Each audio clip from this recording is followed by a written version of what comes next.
تو حضرت قاسم کی جو اصل وجہ شہرت ہے، دیکھیں ان میں ظاہر خصوصیات تو بہت ساری ہیں، صحیح، جس طرح سے معصومین علیہ السلام میں سب میں فضائل ہیں، لیکن ہر معصوم کی خاص صفت نظر آتی ہے، جیسا کہ صحیح، درود توسی ہے، خطبہ جناب توسی ہے، اور وہ ہمارے معاشرے میں مشہور ہوا، اور ہم کسی کے حق کو ضائع نہیں کرتے۔ ہمارے معاشرے میں، یا کم سے کم خود ہم نے جو سنا اور ہمارے معاشرے میں جو مشہور ہوا، وہ ہوا علامہ نصیر الاجتہادی صاحب کے ذریعے سے، کہ خداوند تبارک و تعالیٰ ان کے درجات کو بلند سے بلند فرمائے، ان کے اور تمام خطبہ و ذاکرین اور شعراء اور نوحہ خان اور مرثیہ خان اور سوز و سلام پڑھنے والے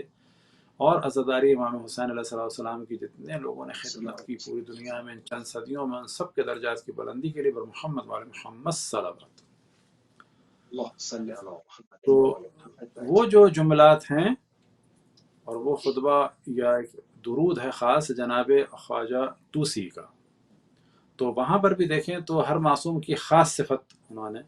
کہ جو زیادہ نمایاں ہے۔ اگر آپ کے ذہن میں ہمارا اشارہ کہاں ہے کہ جب امام زمان علیہ السلام کا وہ ذکر فرماتے ہیں تو فرماتے ہیں کہ یہ مختلف جلوے ان میں نظر آتے ہیں۔ وہ جلوے کیا نظر آتے ہیں؟ دعوت نبویہ، صولت الحیدریہ، عصمت الفاطمہ، دعوت نبویہ، صولت الحیدریہ، عصمت الفاطمیہ، حلم الحسنیہ، شجاعت الحسینیہ۔ تو بالکل اسی طریقے سے کہا جائے گا کہ سب میں ہیں یہ فضائل، لیکن سب میں ایک جلوہ نظر آ رہا ہے خاص۔ اس جلوہ نظر آنے کی معنی یہ نہیں ہے دوسروں میں نہیں ہے وہ، جیسے علمی طرح سے کہا جاتا ہے کسی میں کسی چیز کا ثابت کرنا اس بات کی علامت نہیں ہے کہ دوسروں میں نہیں ہے۔ ہاں بعض دفعہ رب لہجہ ایسا ہوتا ہے کہ کسی کی ہم تعریف کر رہے ہوتے ہیں دوسرے کی نفی کر رہے ہوتے ہیں، لیکن عقلاً اور منطق کے اعتبار سے اگر ہم یہ کہتے ہیں مثال کے طور پر کہ ایک فلانا شخص پڑھا لکھا ہے، تو اس کے قطعاً یہ معنی نہیں ہے کہ دوسرے پڑھے لکھے نہیں ہیں۔ جیسے کہا جاتا ہے اس بات شے نفی یہ معدہ نہیں کرتی، کسی چیز کے لیے کسی کا ثابت کرنا دوسروں کے لیے نفی نہیں ہوتی اس کی۔ صحیح، تو جب ہم نے کہا حلم الحسنیہ تو مراد یہ نہیں واقعی میں حلم نہیں ہے، یا شجاعت الحسینیہ تو معاذ اللہ مولا علی میں شجاعت نہیں ہے۔ تو حضرت قاسم علیہ السلام کی جو خصوصیات تھی ظاہر ہے وہ تو تھیں، فرزند اشرف الانبیاء ہیں، فرزند مولا امیر المومنین ہیں، فرزند حضرت فاطمہ سلام اللہ علیہ ہیں، فرزند امام حسن ہیں، اور بہت ہی طیب و طاہر و پاک و پاکیزہ اور عظیم المرتبت، اور اپنے زمانے کے امام کو پہچاننے والے ہیں، ان پر جان نچھاور کرنے والے ہیں، اور خود ان کی والدہ کی تربیت بھی یہی ہے۔ لیکن ان سب کے درمیان جو وجہ شہرت ان کی ایک ہے، وہ ہے جذبہ شہادت، شوق شہادت، اور جو انہوں نے ڈیفائنڈ کیا کہ ان کے نزدیک موت کیسی ہے، اور وہی جملہ ان کی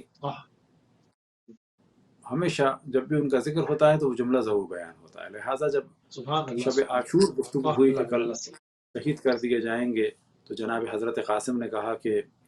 میں بھی جو ہے قربان ہوں گا، تو امام حسین علیہ السلام نے سوال فرمایا کہ 13 سال کے ہیں، 13 سوا کے بالکل کم سن ہیں، تو انہوں نے سوال کیا کیف عندک الموت، موت تمہارے نزدیک کیسی ہے؟ تو وہ فرماتے ہیں احلی من الاصل، کہ احلی من العسل، کہ موت میرے نزدیک جو ہے وہ شہد سے زیادہ شیرین ہے۔ تو یہاں سے پتہ چلتا ہے اتنی کم سنی میں وہ بہت سارے مانوی درجات پر اور روحانی درجات پر فائز تھے۔ اچھا، اب یہ بھی ذہن میں رہے خود فرزندان آئمہ میں ہر شخص بہت بلند مقام پر نہیں فائز ہوتا، فائز ہوتا ہے لیکن سب کا مقام برابر نہیں ہے۔ مثال کے طور پر حضرت معصومہ سلام اللہ علیہ وہ دختران امام موسیٰ کاظم علیہ السلام میں منفرد تھی، ایسا نہیں ہے سب ان کی بیٹیاں حضرت معصومہ جیسی تھیں، نہ، سب بیٹیاں بہت عظیم تھیں، لیکن ان میں حضرت معصومہ سلام اللہ علیہ صلوات اللہ وسلام علیہ بہت زیادہ بلند مقام پر فائز تھیں۔ تو کہا جا سکتا ہے کہ شہدائے کربلا میں امام جناب حضرت قاسم علیہ السلام منفرد مقام پر فائز تھے، اور معنویت و روحانیت میں اور مسائل کو درک کرنے میں بہت ہی بلند مقام پر فائز تھے۔ انہوں نے ڈیفائن کیا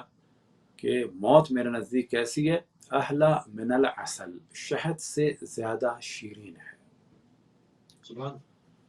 اور یہی چیز ان کی اصل وجہ شہرت ہے۔